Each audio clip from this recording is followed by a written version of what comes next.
Você teve tempo para pensar no que é a liberdade? Jovem: sim, na verdade, pensei muito sobre o assunto. Filósofo: e chegou a alguma conclusão? Jovem: bem, não consegui achar respostas, mas achei isto.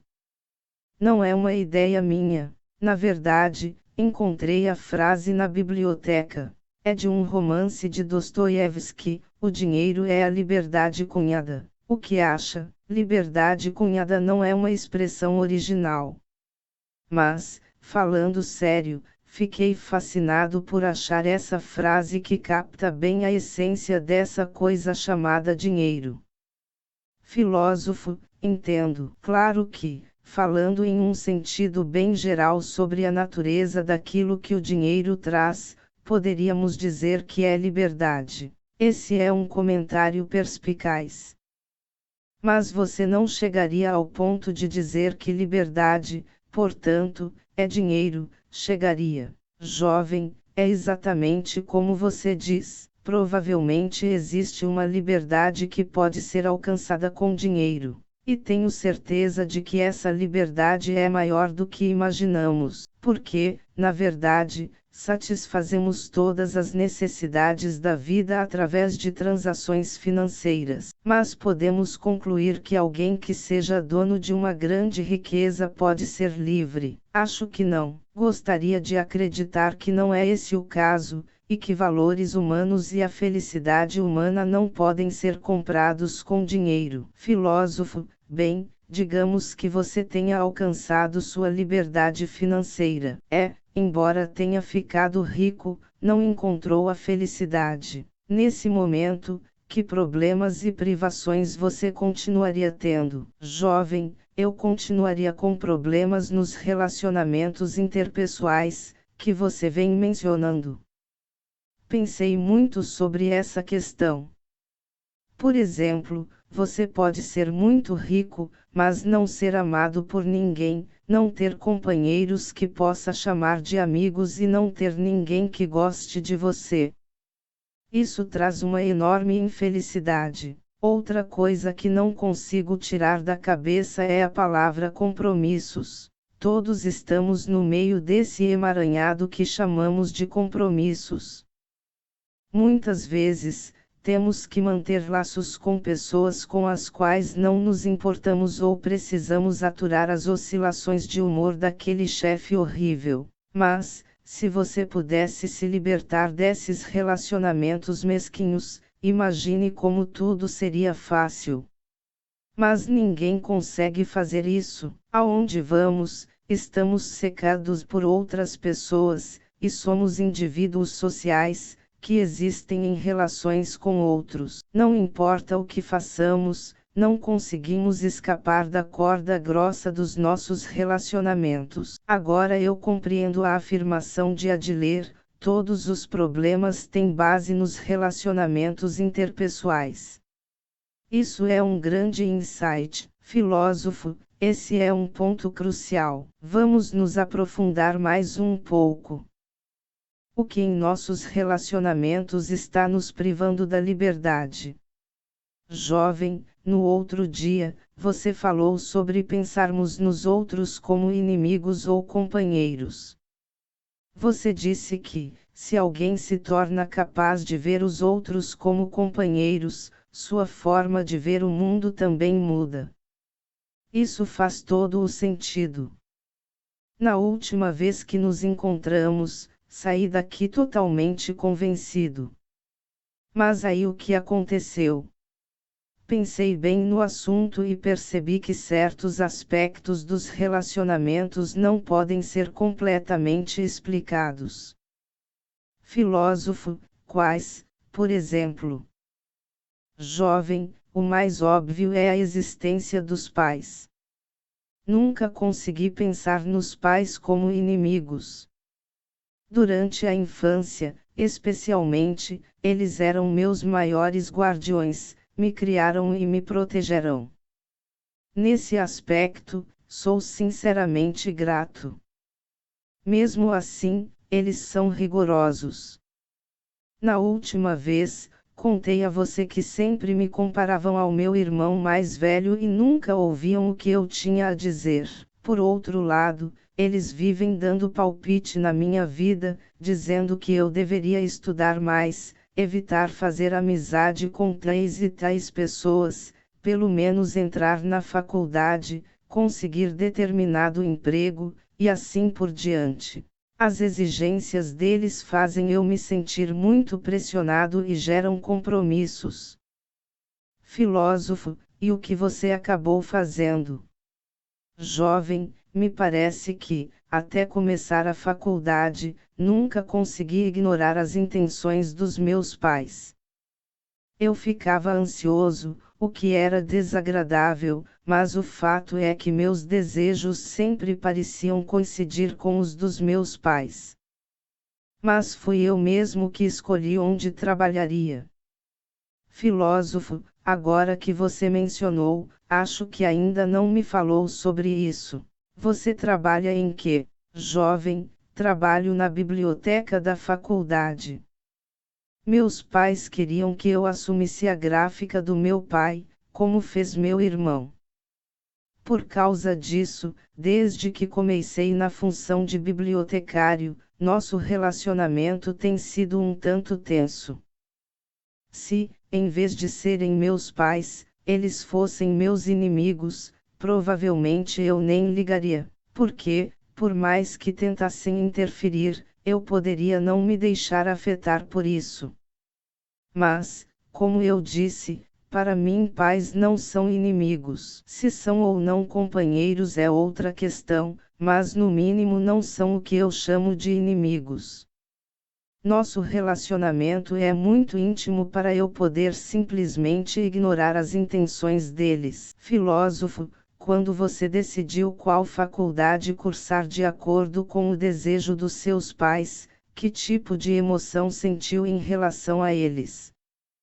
Jovem, é complicado. Bateu um ressentimento, mas também tive uma sensação de alívio, porque, ao entrar na faculdade, eu poderia conseguir o reconhecimento deles. Filósofo, com isso, você poderia fazer seus pais lhe darem o devido reconhecimento. Jovem, vamos parar com essas perguntas repetitivas. Tenho certeza de que você sabe do que estou falando. É o chamado desejo de reconhecimento.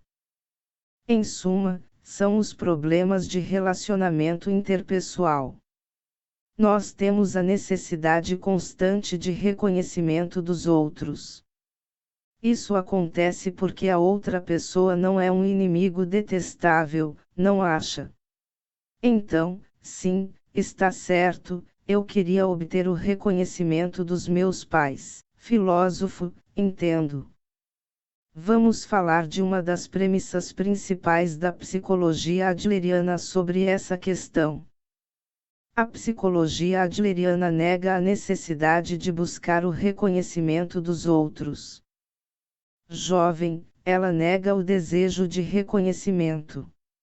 Filósofo, não há necessidade de ser reconhecido pelos outros. Na verdade, não se deve buscar o reconhecimento. Nunca é demais enfatizar este ponto. Jovem, negativo. O desejo de reconhecimento é universal e motiva todo ser humano, não é?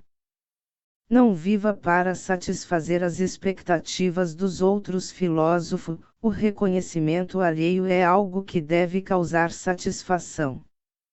Mas é errado dizer que ser reconhecido é absolutamente necessário. Antes de tudo, para que alguém busca reconhecimento. Ou, para ser sucinto, porque alguém quer ser elogiado pelos outros. Jovem, é simples. É sendo reconhecido que você sente que tem valor. É pelo reconhecimento dos outros que você se torna capaz de eliminar os sentimentos de inferioridade. Você aprende a ter autoconfiança. Sim, é uma questão de valor.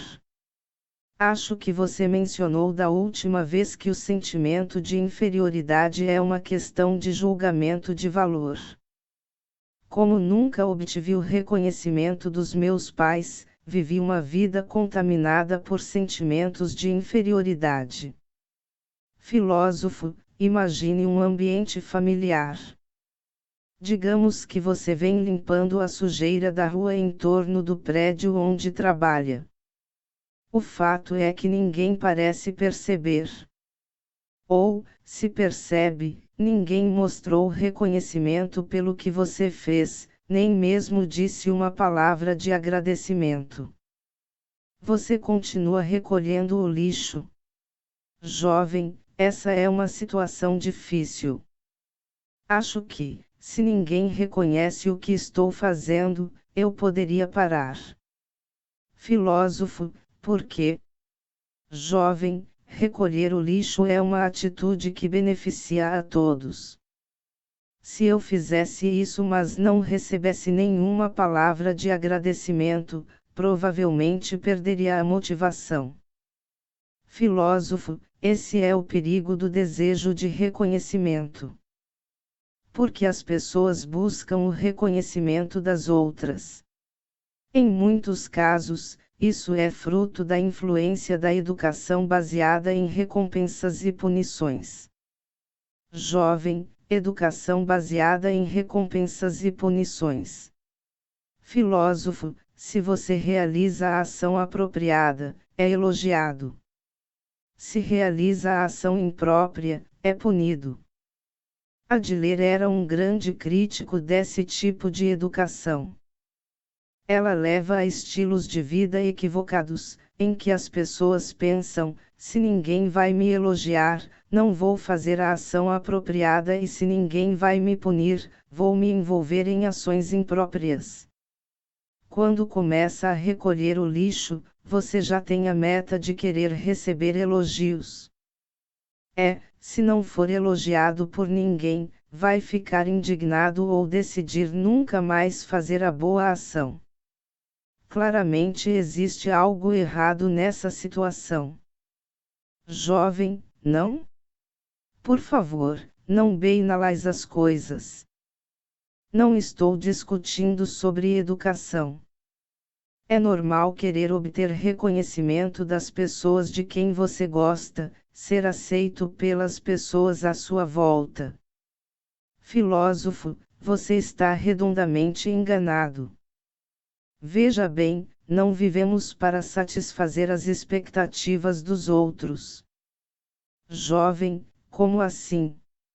Filósofo, você não vive para satisfazer as expectativas das outras pessoas, nem eu.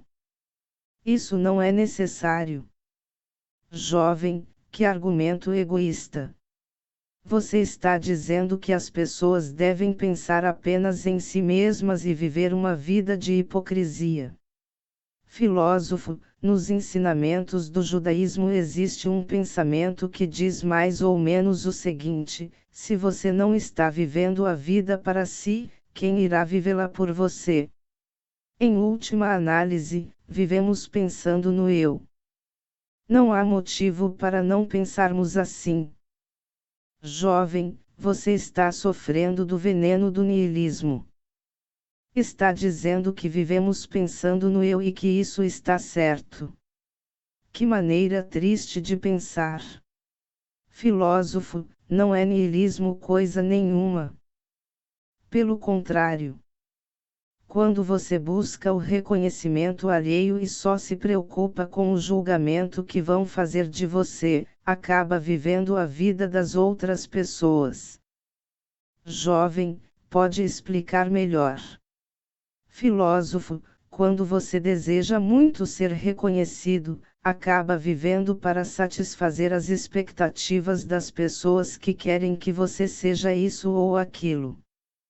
Em outras palavras, você joga fora quem realmente é e vive a vida alheia. E lembre-se, se você não vive para satisfazer as expectativas dos outros, as pessoas não vivem para satisfazer as suas. Alguém pode não agir do modo que você gostaria, mas você não deve se irritar com isso. É natural. Jovem, não, não é? Esse argumento subverte as bases da nossa sociedade. A verdade é que nós temos o desejo de reconhecimento. Mas, para sermos reconhecidos, primeiro temos que reconhecer o outro. É reconhecendo as pessoas e outros sistemas de valores que somos reconhecidos. É com base nessa relação que nossa sociedade se forma. Seu argumento é uma forma de pensar detestável, perigosa, que leva o ser humano ao isolamento e ao conflito. É uma solicitação diabólica que estimula a desconfiança e a dúvida desnecessariamente. Filósofo, você tem um vocabulário interessante. Não precisa elevar a voz, vamos pensar juntos. Você tem que obter reconhecimento, senão vai sofrer. Se não obtiver o reconhecimento dos outros e dos próprios pais, não terá autoconfiança. Uma vida assim pode ser saudável. Alguém pode pensar: Deus está observando, portanto devo acumular boas ações. Mas esta visão e a visão nihilista de que Deus não existe, logo todas as más ações são permitidas, são dois lados da mesma moeda. Mesmo supondo que Deus não exista e que não seja possível obter o reconhecimento divino, continuaríamos tendo de viver esta vida. Na verdade, é para superar o niilismo de um mundo sem Deus que precisamos negar o reconhecimento das outras pessoas. Jovem, não me interessa esse papo sobre Deus. Pense de forma mais direta e objetiva sobre a mentalidade das pessoas reais, no dia a dia. E quanto ao desejo de ser socialmente reconhecido, por exemplo, porque alguém quer ascender na hierarquia corporativa, porque buscar status e fama, pelo desejo de ser reconhecido como alguém importante na sociedade como um todo, o desejo de reconhecimento. Filósofo, então, ao conseguir esse reconhecimento, você diria que encontrou a verdadeira felicidade. As pessoas que conquistaram status social se sentem felizes de verdade. Jovem, não, mas isso. Filósofo, ao tentarem obter o reconhecimento dos outros, quase todos enxergam o ato de satisfazer as expectativas alheias como um meio para esse fim. E isso corresponde à corrente de pensamento da educação por recompensa e punição, que prega que a pessoa deve ser elogiada caso realize a ação apropriada. Se, por exemplo, seu objetivo principal no trabalho é satisfazer as expectativas dos outros, esse trabalho será bem difícil, porque você viverá com medo de que as pessoas estejam observando e terá medo do julgamento delas. Com isso, vai reprimir sua individualidade. Você pode se surpreender com o que vou dizer, mas quase nenhum dos pacientes que buscam orientação psicológica é egoísta. Pelo contrário, eles estão sofrendo porque tentam satisfazer as expectativas alheias, de seus pais e professores. Por isso, não conseguem se comportar de maneira autocentrada. Jovem, então eu deveria ser egoísta. Filósofo, é preciso ter consideração pelos outros. Para entender isso, você deve conhecer a ideia da psicologia adleriana chamada separação de tarefas. Jovem, separação de tarefas. Esse termo é novo. Fale sobre ele. A irritação do jovem atingiu o ponto máximo. Negar o desejo de reconhecimento. Não satisfazer as expectativas dos outros. Viver de forma autocentrada. Que diabos o filósofo estava dizendo? O desejo de reconhecimento não é o maior motivador das pessoas para se associarem com as outras e formarem a sociedade. O jovem refletiu: e se a ideia da separação de tarefas não me convencer? Não conseguirei concordar com este homem, ou mesmo com as ideias de Adler, pelo resto da vida. Como separar tarefas? Filósofo, imagine uma criança com dificuldade para estudar. Não presta atenção na aula, não faz o dever de casa e até esquece os livros na escola. O que você faria se fosse pai dela? Jovem, eu faria o possível para que ela estudasse. Contrataria professores particulares e a inscreveria em cursos, mesmo que precisasse arrastá-la até a sala de aula. Esse é o dever de um pai. Foi assim que fui educado. Eu só podia jantar depois de terminar o dever de casa. Filósofo, então me deixe fazer outra pergunta. Com esse tratamento tão rigoroso, você aprendeu a gostar de estudar? Jovem, infelizmente, não? Para mim aquilo não passava de rotina. Filósofo, entendo. Tudo bem, vou falar sobre isso do ponto de vista básico da psicologia adleriana. Na psicologia adleriana nós perguntamos: de quem é a tarefa? Jovem, de quem é a tarefa? Filósofo, se a criança estuda, se sai para brincar com os amigos. Basicamente, essas são tarefas do filho, não dos pais. Jovem, você quer dizer que é algo que a criança deve fazer? Filósofo, resumindo, sim.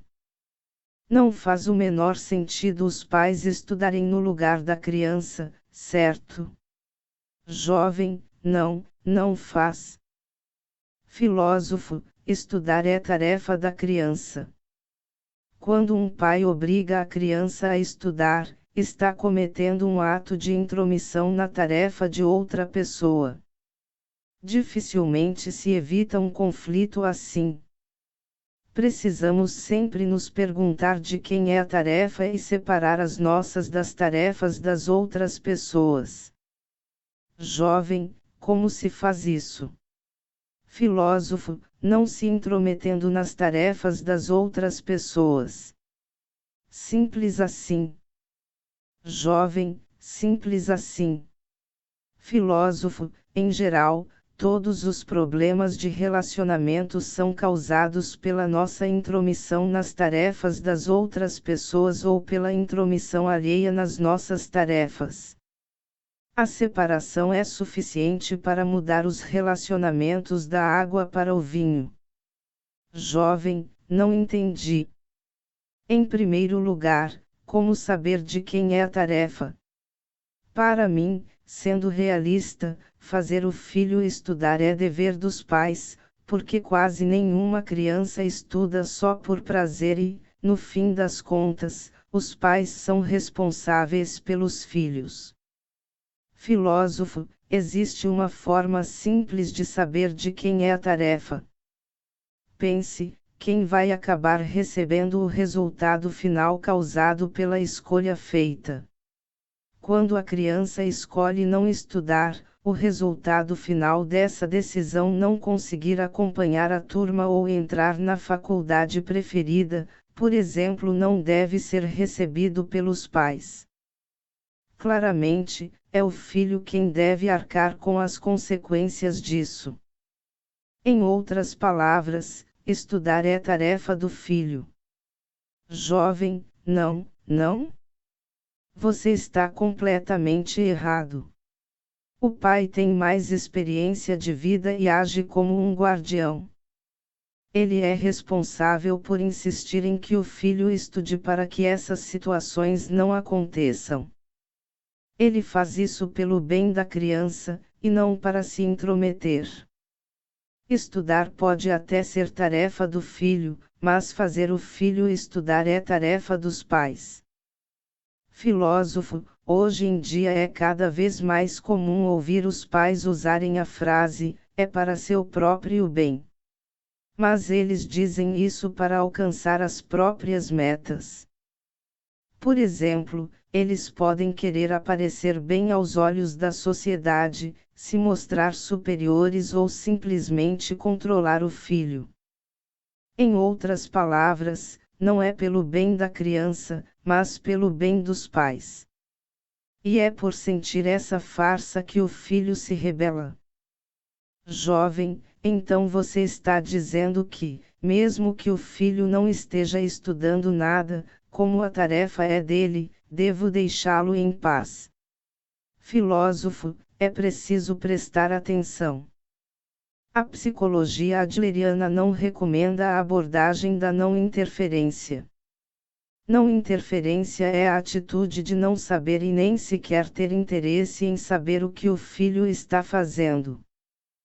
Pelo contrário, é sabendo o que o filho está fazendo que você o protege. Se o estudo é o problema, você diz ao filho que a tarefa é dele e deixa claro que está disposto a ajudar sempre que ele sentir vontade de estudar.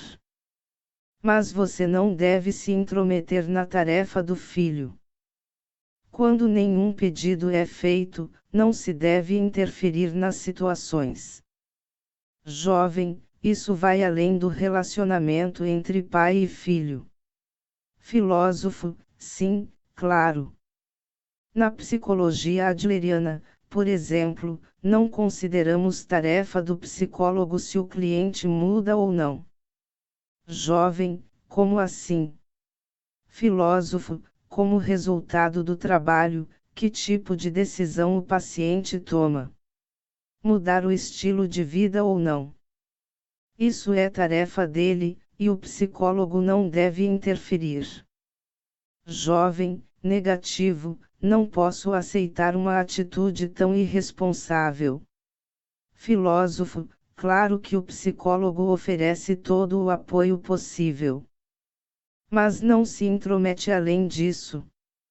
Você pode mostrar a oportunidade, mas não pode obrigar ninguém a aceitá-la. Na psicologia adleriana, a orientação psicológica e todos os outros auxílios partem desse pressuposto. Forçar a mudança ignorando as intenções da pessoa só servirá para causar uma reação intensa. Jovem, do ponto de vista adleriano, o psicólogo não muda a vida do cliente. Filósofo, você é o único que pode mudar a si mesmo. Descarte as tarefas das outras pessoas. Jovem, então como ficam as pessoas confinadas dentro de casa? Por exemplo, alguém como meu amigo. Mesmo no caso dele, você diria que é uma questão de separação de tarefas, que não tem relação com os pais, e por isso ninguém deve interferir. Filósofo, ele é capaz de sair do confinamento ou não? Ou melhor, de que maneira pode sair de dentro de casa? Em princípio, essa é uma tarefa que a própria pessoa deve resolver. Não cabe aos pais intervir. Mesmo assim, como não são estranhos a ele, provavelmente alguma forma de auxílio é necessária. A essa altura, o mais importante é saber se o filho é capaz de conversar francamente com os pais sobre o dilema que está vivendo e se eles têm desenvolvido uma relação de confiança forte o suficiente de forma regular. Jovem, então, supondo que seu filho tenha se confinado, o que você faria? Responda à pergunta não como filósofo, mas como pai. Filósofo, primeiro, pensaria, esta tarefa é do meu filho. Tentaria não intervir na situação e evitar dar atenção excessiva a ela. Depois, passaria a mensagem de que estou pronto para ajudá-lo sempre que ele precisar. Desse modo, o filho sentiria uma mudança em seu pai. Com isso, ele não teria alternativa senão assumir a tarefa de pensar sobre o que fazer. Provavelmente pediria ajuda em algumas coisas, mas tentaria resolver outras sozinho. Jovem, você agiria de maneira tão decidida se seu próprio filho se tornasse recluso? Filósofo, um pai sofrendo pelo relacionamento com o filho pode pensar: meu filho é minha vida. Em outras palavras, ele está assumindo a tarefa do filho e não consegue pensar em mais nada além do filho. Quando percebe, o eu já desapareceu de sua vida. A questão é que, por maior que seja o peso que ele carregue por causa da tarefa do filho, o filho continua sendo um indivíduo independente. Ele não se torna o que os pais desejam que se torne. Não vai escolher a faculdade, o emprego, o cônjuge ou as ações cotidianas de acordo com o desejo dos pais. Claro que os pais vão se preocupar com ele e vez ou outra vão até querer interferir. Mas, como eu disse, as outras pessoas não vivem para satisfazer as suas expectativas. Embora o filho seja seu, ele não vai viver para satisfazer suas expectativas como pai. Jovem, então, mesmo na família, é preciso haver limite. Filósofo, na verdade, nas famílias a distância é menor, por isso é ainda mais necessário separar as tarefas com todo o cuidado. Jovem, isso não faz sentido. Por um lado você está falando de amor, por outro está negando. Ao impor um limite entre você e a outra pessoa, você não consegue acreditar mais em ninguém. Filósofo, o ato de acreditar também é a separação de tarefas. Você acredita no seu parceiro, esta tarefa é sua. Mas a forma como essa pessoa age em relação às suas expectativas e à sua confiança é tarefa dela. Quando você impõe seus desejos sem impor limites, acaba se envolvendo numa intervenção invasiva. Suponha que seu parceiro não tenha agido como você desejava. Você ainda conseguiria acreditar nele. Ainda seria capaz de amá-lo. É dessas questões que trata a tarefa do amor. Jovem, isso é difícil. Muito difícil. Filósofo, claro que é.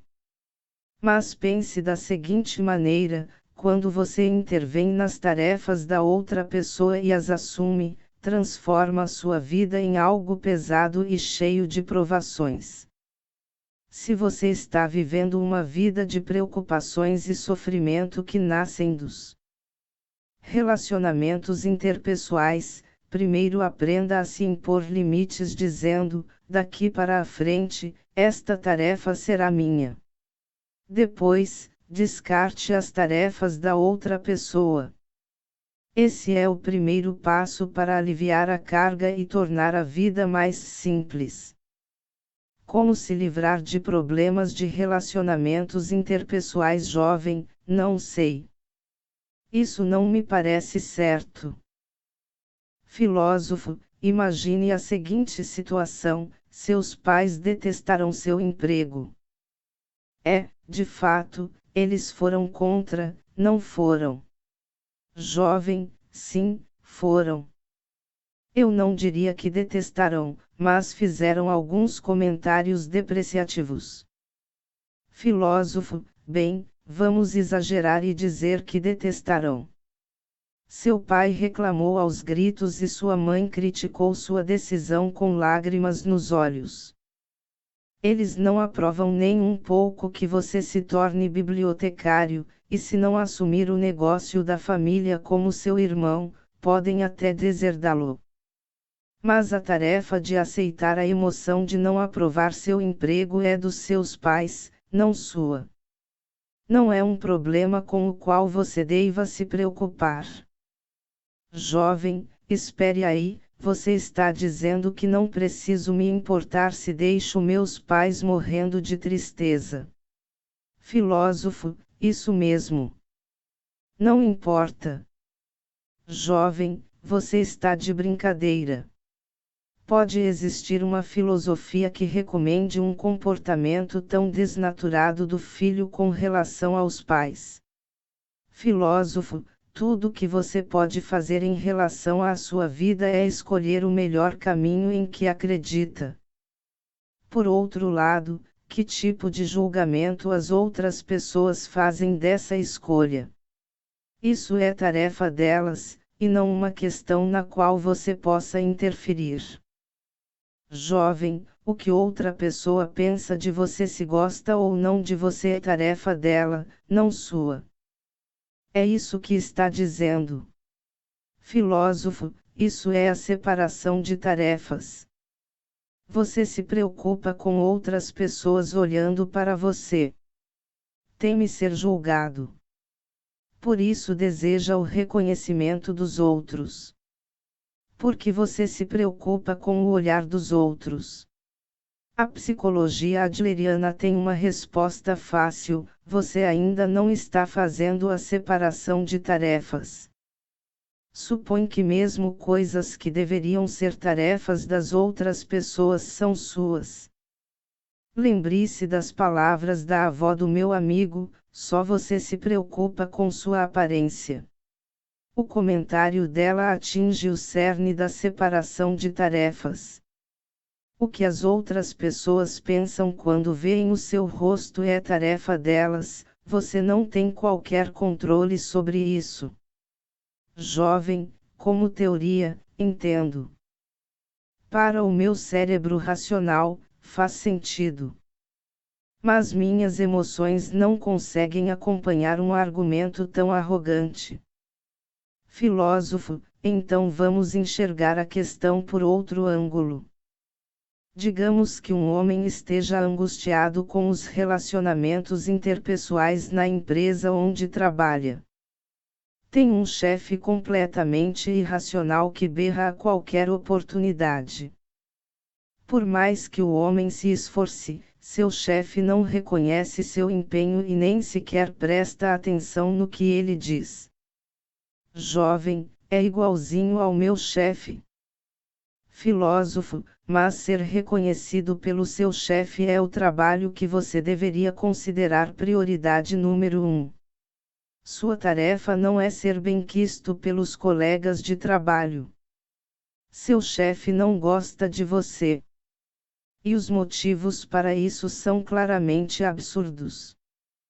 Mas nessa relação de trabalho você não precisa se tornar íntimo dele. Jovem, parece certo, mas o cara é meu chefe, entende? Não vou conseguir fazer nada direito se o meu superior vive me dando foras. Filósofo, eis a mentira da vida de novo, segundo Adler. Não consigo fazer meu trabalho porque meu chefe não gosta de mim. Não vou bem no trabalho por culpa do meu chefe. A pessoa que diz esse tipo de coisa está usando a existência do chefe como desculpa para o trabalho mal feito. Assim como a estudante com medo de corar, na verdade você precisa da existência de um chefe horrível. Porque aí pode dizer: se eu não tivesse este chefe, poderia produzir mais. Jovem, não, você não conhece meu relacionamento com meu chefe. Por favor, pare de dar palpites arbitrários. Filósofo, esta é uma discussão ligada aos fundamentos da psicologia adleriana. Se você está irritado, não vai entender nada. Você pensa: tenho este chefe, por isso não consigo trabalhar. Isto é a etiologia em pleno funcionamento. Mas, no fundo, o pensamento é outro: não quero trabalhar, por isso vou criar um chefe horrível. Ou, não quero reconhecer que sou incapaz, por isso vou criar um chefe horrível. Esta seria a maneira teleológica de ver a coisa. Jovem, provavelmente eu seria assim enquadrado na sua abordagem teleológica padrão. Mas meu caso é diferente. Filósofo, então, supondo que você tenha feito a separação de tarefas, como seriam as coisas? Em outras palavras, por mais que seu chefe tente descontar em você a raiva irracional que sente, esta tarefa não é sua. Seu chefe precisa lidar sozinho com essas emoções irracionais. Não há necessidade de se tornar íntimo dele ou de se sujeitar completamente a ele. Você deve pensar: o que devo fazer é enfrentar minhas próprias tarefas em minha própria vida sem mentir. Jovem, mas isso. Filósofo, todos sofremos nos relacionamentos interpessoais. Pode ser com os pais ou o irmão mais velho, ou pode ser no local de trabalho. Da última vez, você disse que gostaria que eu indicasse alguns passos específicos. Ouça a minha proposta. Primeiro, pergunte-se: de quem é esta tarefa? Depois, faça a separação de tarefas. Com calma, demarque até onde vão suas tarefas e a partir de que ponto se tornam da outra pessoa. Em seguida, policie-se para não intervir nas tarefas da outra pessoa e não permita que ninguém intervenha nas suas.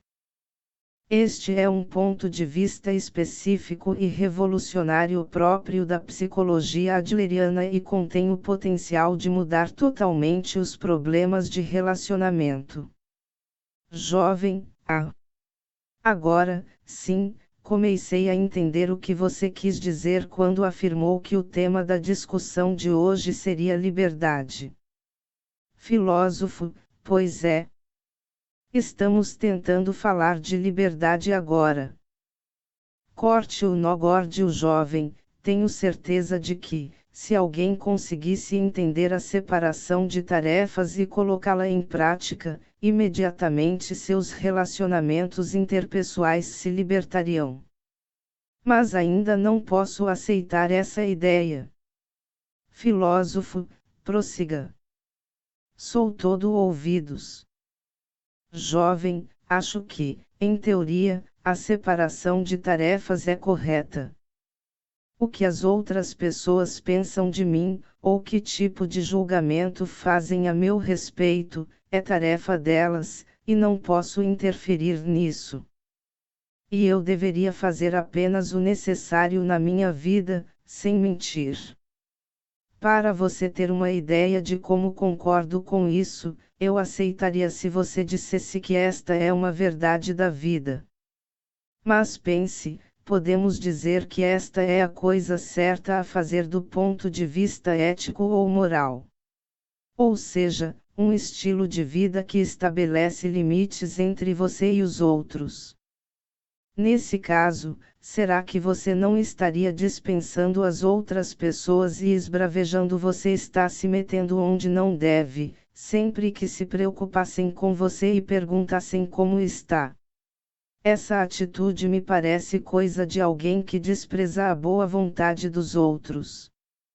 Filósofo, você já ouviu falar de Alexandre Magno? Jovem, Alexandre Magno. Sim, aprendi sobre ele em História Geral. Filósofo, ele era um rei macedônio que viveu no século IV AC. Quando estava avançando sobre o reino persa da Lídia, ficou sabendo que havia uma carruagem entronizada na Acrópole. A carruagem tinha sido amarrada num pilar do templo por Górdio, o antigo rei, e uma lenda local dizia: quem desatar esse nó será o senhor da Ásia. Era um nó bem complicado. Muitos homens hábeis tinham certeza de que o desatariam, mas ninguém conseguiu. O que você acha que Alexandre Magno fez quando se viu diante do nó? Jovem, ele não desfez o nó com facilidade e se tornou o senhor da Ásia.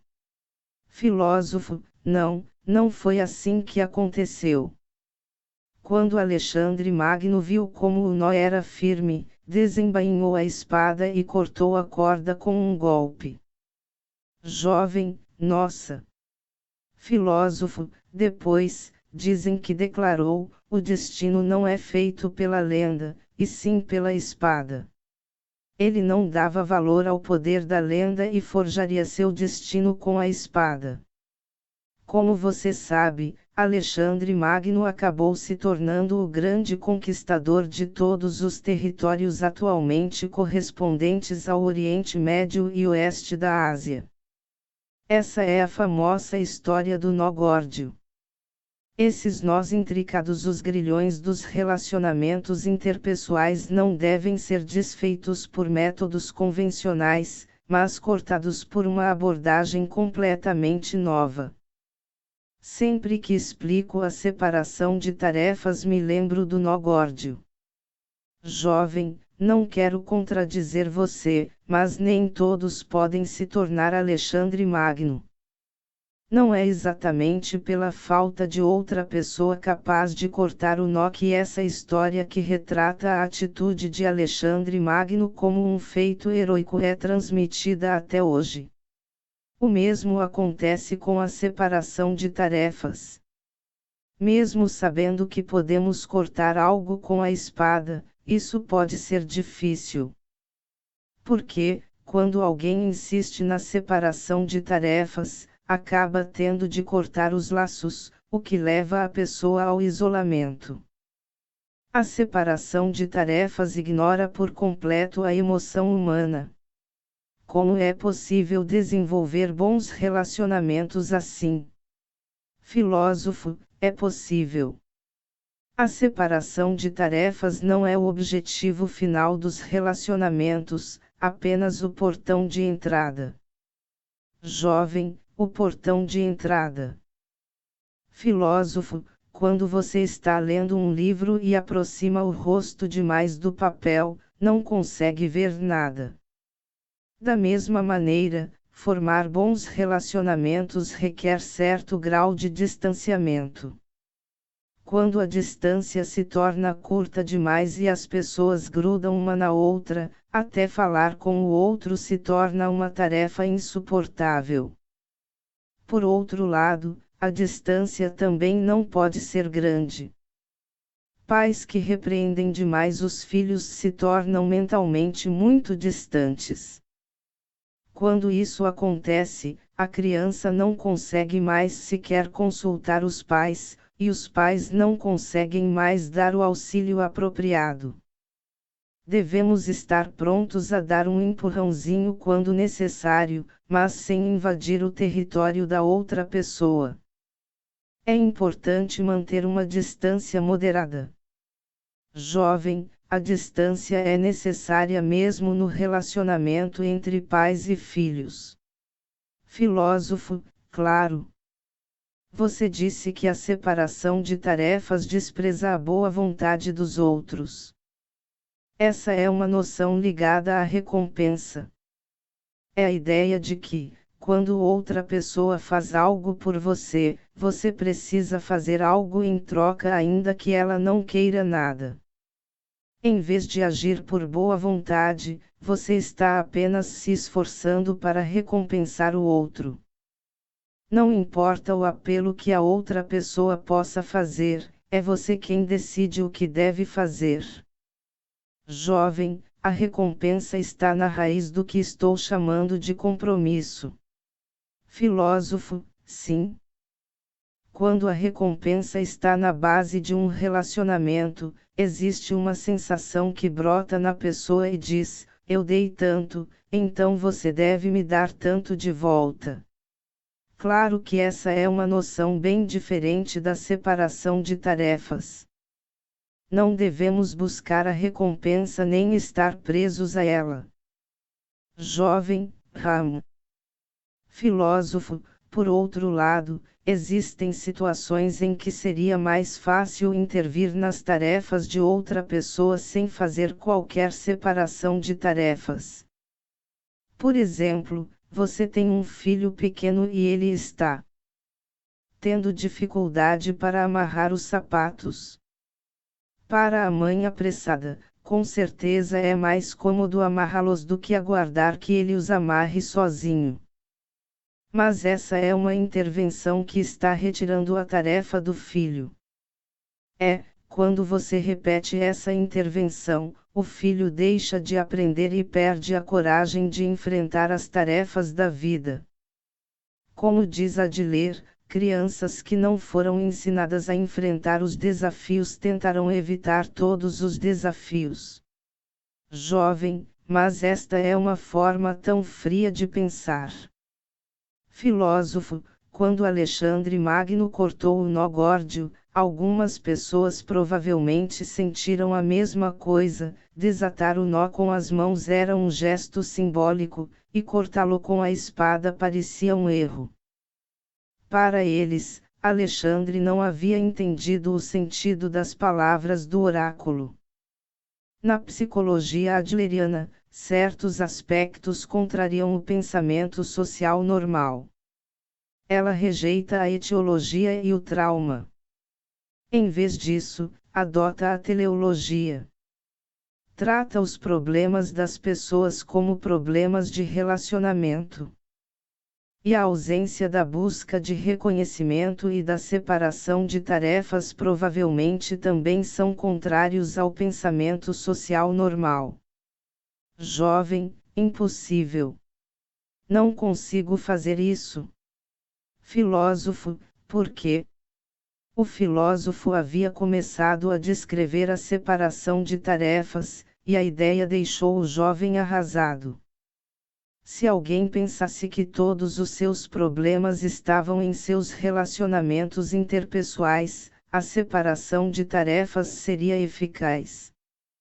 Com apenas esse ponto de vista, o mundo se tornaria bem simples. Mas faltava humanidade nele. Ali não havia nenhum calor humano. Alguém é capaz de aceitar uma filosofia dessas? O jovem se levantou da cadeira e se lamentou. O desejo de reconhecimento o escraviza. Jovem, estou insatisfeito há séculos. Os adultos dizem aos jovens, faça algo que você goste de fazer. E dizem isso com um sorriso no rosto, como se de fato entendessem as pessoas, como se estivessem do lado dos jovens. Mas é tudo da boca para fora, e eles só dizem isso porque não conhecem esses jovens de verdade, por isso estão completamente livres de qualquer responsabilidade. Aí, pais e professores nos dizem, entre em tal faculdade e procurem uma profissão estável. Esse conselho concreto e desinteressante não é uma simples intervenção. Na verdade, eles estão tentando cumprir suas responsabilidades. Como estamos intimamente ligados a eles e eles estão preocupados com nosso futuro, não podem dizer coisas irresponsáveis como, faça o que lhe dê prazer. Tenho certeza de que você também adotaria essa fachada compreensiva e me diria, por favor, faça algo que lhe dê prazer. Mas não vou acreditar nesse conselho. É completamente irresponsável, e parece que o adulto fala como se não fosse nada demais, como se estivesse tirando uma lagarta da sua roupa. Mas, se o mundo esmagar a lagarta, ele vai dizer não é minha tarefa e se afastar como se nem fosse com ele. Bela separação de tarefas, seu monstro. Filósofo, nossa, você está se descontrolando. Então, em outras palavras, você está dizendo que quer que alguém intervenha até certo ponto. Que quer que outra pessoa decida seu caminho. Jovem, talvez eu queira. É o seguinte, não é tão difícil julgar o que os outros esperam de você, ou que tipo de papel está sendo exigido de você. Viver como você gosta, por outro lado, é extremamente difícil. O que você deseja? O que você quer se tornar? Que tipo de vida pretende viver? Nem sempre se tem uma ideia tão concreta das coisas. Achar que todos têm sonhos e objetivos claros é um erro grave. Não sabe disso? Filósofo, talvez seja mais fácil viver satisfazendo as expectativas alheias, porque assim você confia a própria vida a elas. Por exemplo, imagine uma pessoa que segue o caminho traçado pelos pais. Mesmo que discorde de muitas coisas, ela não vai perder o rumo enquanto permanecer na trilha. Mas, se estiver decidindo o caminho por conta própria, é natural que se perca às vezes. A pessoa se depara com a barreira do como se deve viver. Jovem, por isso estou buscando o reconhecimento dos outros. Você estava falando sobre Deus antes, e, se ainda vivêssemos na época em que as pessoas acreditavam em Deus, talvez a máxima de que Deus está vendo poderia servir de critério para a autodisciplina. Se Deus desse o devido reconhecimento, talvez elas nem precisassem do reconhecimento alheio. Mas essa época se encerrou faz tempo. Neste caso, elas não têm alternativa senão se disciplinar com base no fato de que outras pessoas estão observando, aspirar ao reconhecimento dos outros e viver uma vida honesta. Os olhos das outras pessoas são meu guia. Filósofo, devemos escolher o reconhecimento alheio ou o caminho da liberdade sem reconhecimento? Esta é uma questão importante, vamos pensar nela juntos.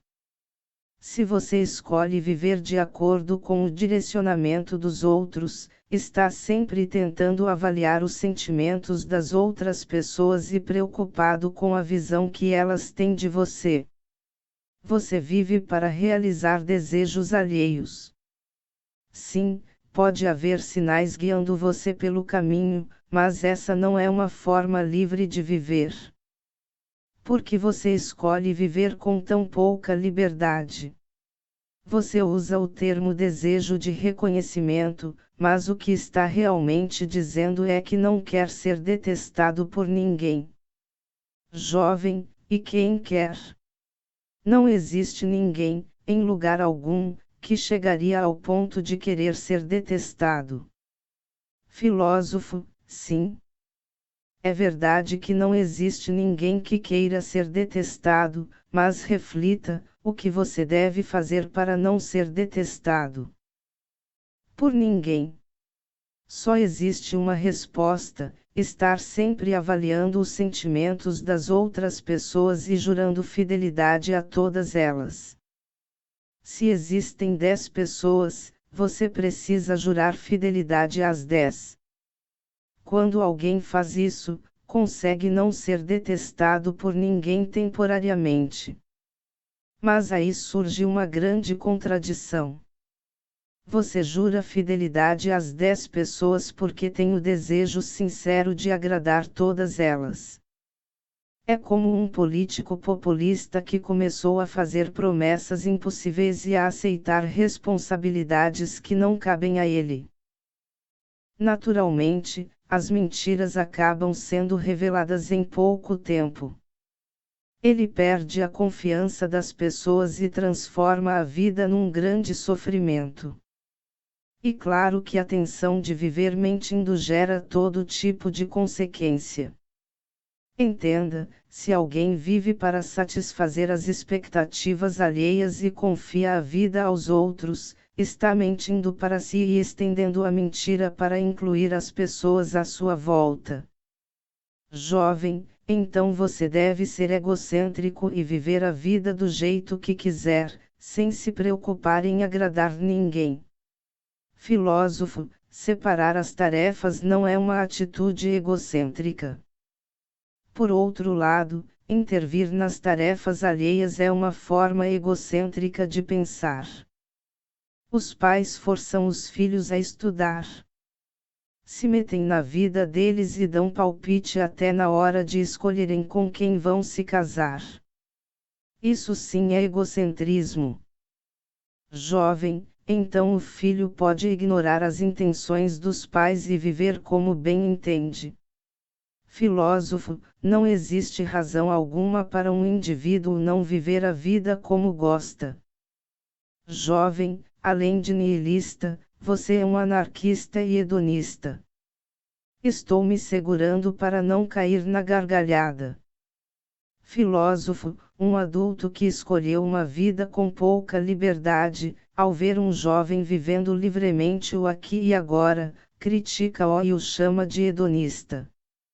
Claro que esta é uma mentira da vida que o adulto conta para aceitar sua vida sem liberdade. Um adulto que escolheu a verdadeira liberdade não fará esse tipo de comentário. Em vez disso, vai incentivar a vontade de ser livre. Jovem, tudo bem. Então o que você está sustentando é que a questão aqui é liberdade, certo? Vamos ao ponto principal. Você vem usando a palavra liberdade o tempo todo, mas o que liberdade significa para você? O que é a verdadeira liberdade, filósofo? Você reconheceu que não quer ser detestado por ninguém e disse: não existe ninguém, em lugar algum, que chegaria ao ponto de querer ser detestado. Jovem, certo? Filósofo, penso do mesmo modo. Não tenho nenhum desejo de ser detestado.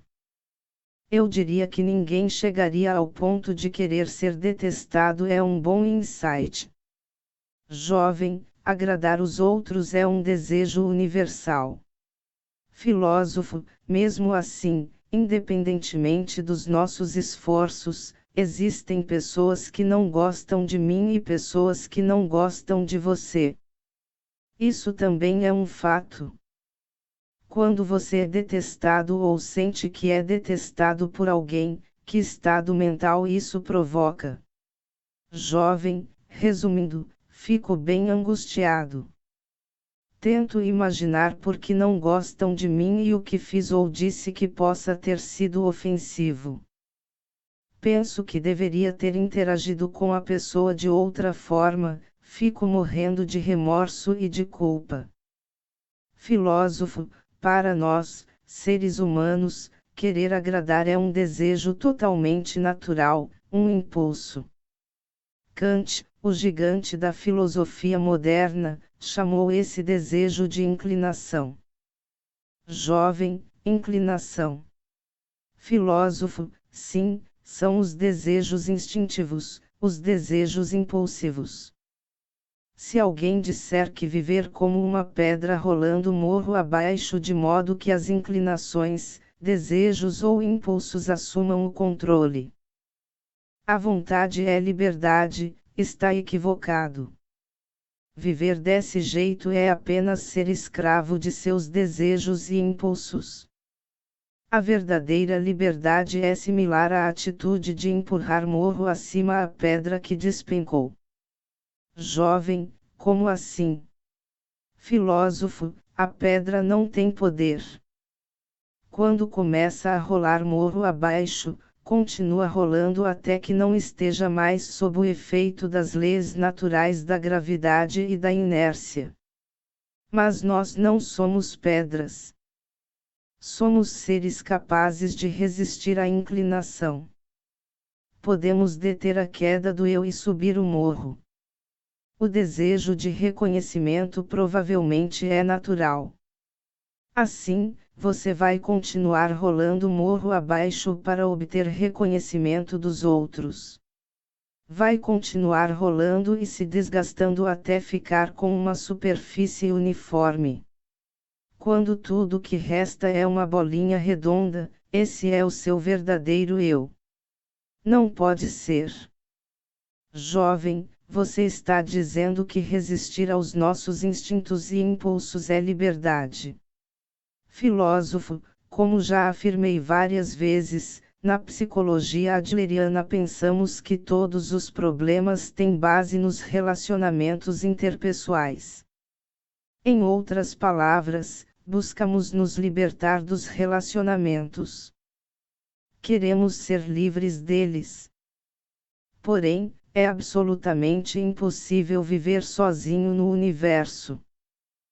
Com base no que já discutimos, nossa conclusão sobre o que é liberdade deveria estar clara. Jovem, qual é? Filósofo, resumindo, liberdade é ser detestado por outras pessoas. Jovem, hein? Como assim?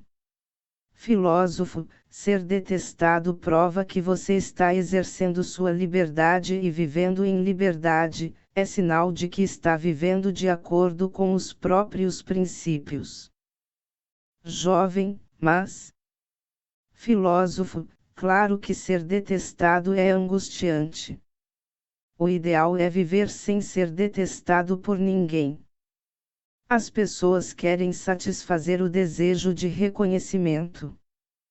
Mas, quando você se comporta de forma a agradar todo mundo, passa a viver sem liberdade, e isso também é impossível.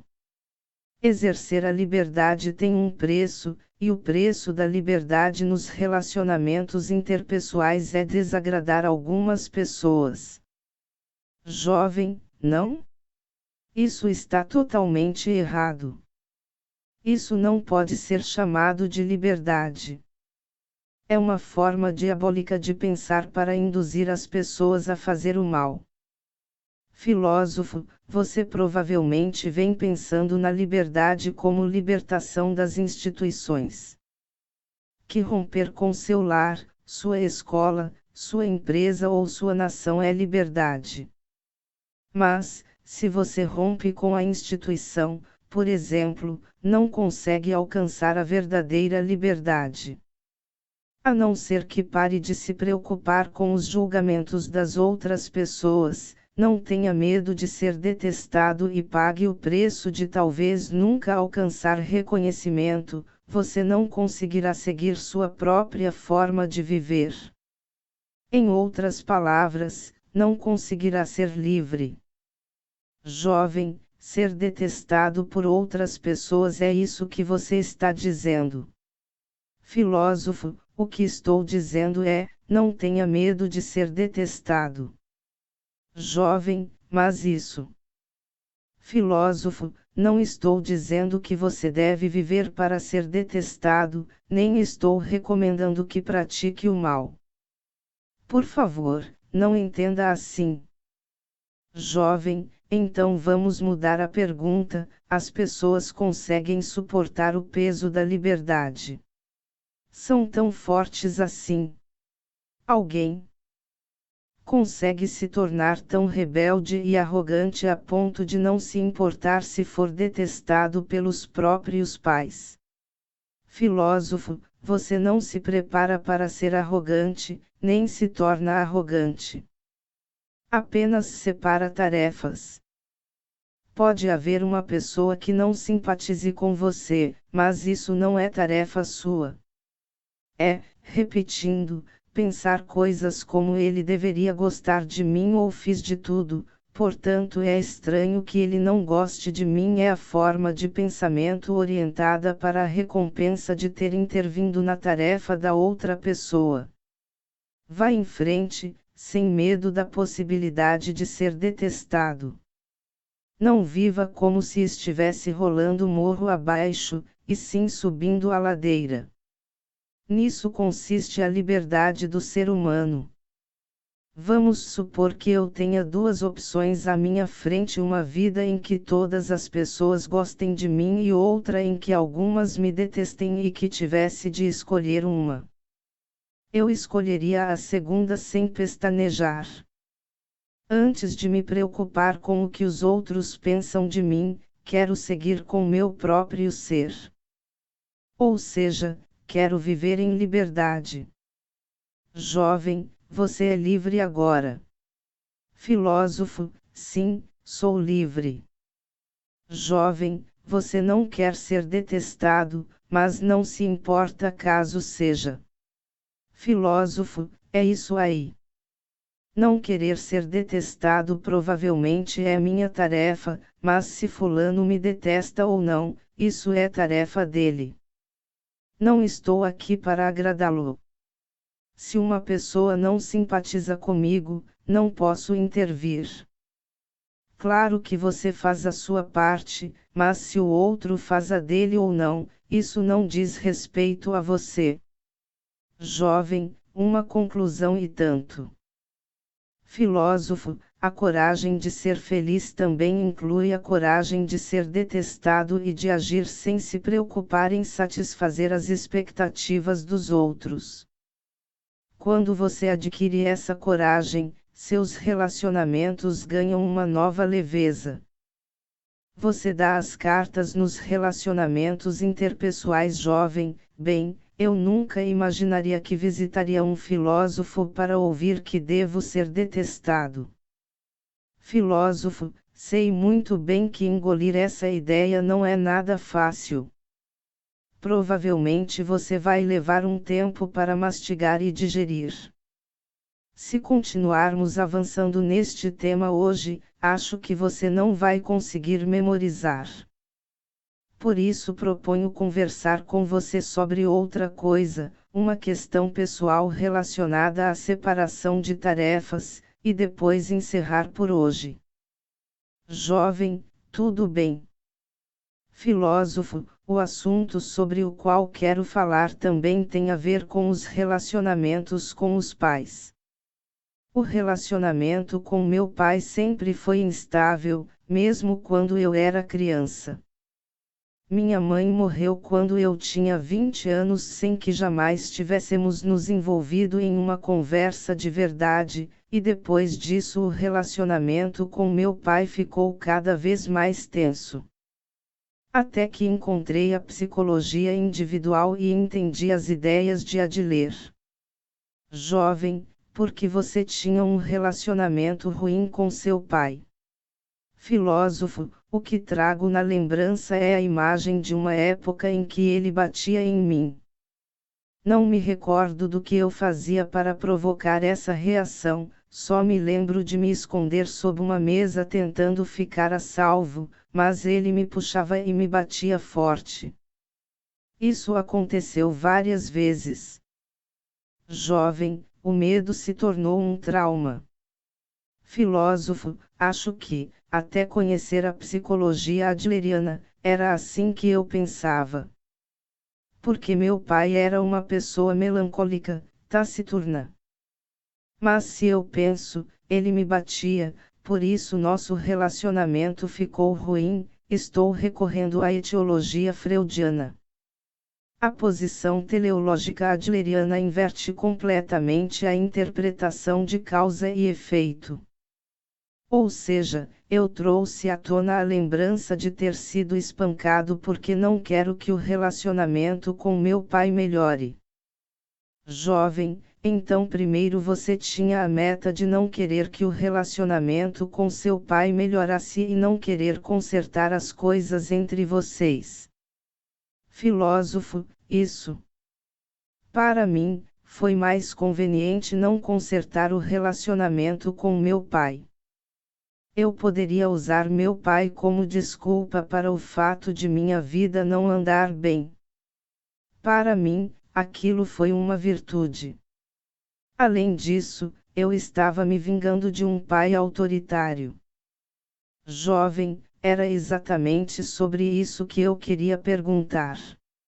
Você inverteu causa e efeito, ou seja, foi capaz de se analisar e dizer: não é porque meu pai me batia que tenho um mau relacionamento com ele. Na verdade, eu trouxe à tona a lembrança das surras porque não quero que nosso relacionamento melhore. Mas então eu pergunto, em que isso muda as coisas? Não muda o fato de você ter sido espancado na infância, certo? Filósofo, pode-se pensar que é uma carta de relacionamento interpessoal. Enquanto uso a etiologia para pensar, tenho um relacionamento ruim com meu pai porque ele me batia, não vou conseguir solucionar o problema. Mas se eu pensar, eu trouxe à tona a lembrança de ser espancado porque não quero que o relacionamento com meu pai melhore, estarei segurando a carta de consertar relacionamentos. Porque, mudando a meta, eu consigo consertar tudo. Jovem, isso realmente conserta as coisas. Filósofo, claro. Jovem, tenho minhas dúvidas se você sente isso do fundo do coração. Eu entendo a teoria, mas o sentimento não me parece certo. Filósofo, aí entra a separação de tarefas. Meu pai e eu de fato tivemos um relacionamento complicado. Ele era teimoso, e nunca imaginei que seus sentimentos pudessem mudar facilmente. Além disso, havia uma grande possibilidade de ele ter esquecido as surras. Porém, na época em que tomei minha resolução de consertar o relacionamento, não me importava qual estilo de vida meu pai tinha, o que ele pensava de mim ou o tipo de atitude que poderia adotar em reação à minha abordagem. Na verdade, esses fatores não tinham a menor importância. Mesmo que ele não estivesse disposto a consertar o relacionamento, eu não me importava. A questão era se eu resolveria ou não seguir em frente com isso, se eu daria as cartas do relacionamento. Jovem, você dá as cartas do relacionamento. Filósofo, sim. Muitas pessoas acreditam que o outro é quem dá as cartas do relacionamento, por isso pensam, como tal pessoa se sente em relação a mim. Com isso, acabam vivendo para satisfazer os desejos alheios. Mas, quando compreendem a separação das tarefas, percebem que elas é que dão. Esta é uma forma nova de pensar. Jovem, então, a partir da sua mudança, seu pai mudou também. Filósofo, eu não mudei para mudar meu pai. É uma ideia errônea tentar manipular outra pessoa. Ainda que eu mude, sou apenas eu quem muda. Não sei que resultado isso vai causar no outro e não posso participar desse aspecto. Claro que há ocasiões em que, junto com a minha mudança e não devido à minha mudança, a outra pessoa também muda. Em muitos casos, a pessoa não terá opção se não mudar. Mas essa não é a meta, e é bem possível que a outra pessoa não mude. De qualquer modo, mudar sua conduta para manipular outra pessoa é claramente uma forma errada de pensar. Jovem, não se deve manipular outras pessoas, e a manipulação não pode ocorrer. Filósofo, quando falamos de relacionamentos, parece que sempre vem à mente o relacionamento entre duas pessoas ou o nosso relacionamento com um grupo, mas a verdade é que seu primeiro relacionamento é com você mesmo. Quando se está preso ao desejo de reconhecimento, as cartas do relacionamento estão sempre nas mãos dos outros. Você oferece as cartas da vida a outra pessoa ou prefere segurá-las? Em casa, reflita mais um pouco sobre as ideias de separação de tarefas e de liberdade. Estarei aguardando você aqui. Jovem, tudo bem, vou pensar sobre elas. Filósofo, ótimo, então. Jovem, tem mais uma coisa que eu gostaria de perguntar. Filósofo, o quê? Jovem, no fim das contas, você conseguiu corrigir seu relacionamento com seu pai? Filósofo, sim, claro. Acho que sim. Meu pai adoeceu e, nos últimos anos de sua vida, eu e minha família tivemos que cuidar dele. Um dia, quando eu estava cuidando dele como de costume, meu pai disse: "Obrigado." Eu não sabia que essa palavra fazia parte do vocabulário dele. Fiquei espantado e me senti grato por todos os dias que haviam decorrido. Durante os longos anos que passei cuidando dele, eu tinha tentado de tudo, quer dizer, tinha me esforçado ao máximo para mostrar a oportunidade ao meu pai. No fim, ele aceitou. Jovem, bem, muito obrigado. Voltarei no mesmo horário. Filósofo, eu que agradeço. Gostei da sua visita. A quarta noite onde fica o centro do mundo, essa passou perto, quase caí nessa história, pensou o jovem. Na semana seguinte, o jovem visitou o filósofo novamente e, com uma expressão irada, bateu na porta. A ideia de separar tarefas é claramente útil. Você me convenceu da última vez. Mas parece um modo de vida tão solitário. Separar as tarefas e aliviar a carga de seus relacionamentos é o mesmo que cortar os laços com outras pessoas.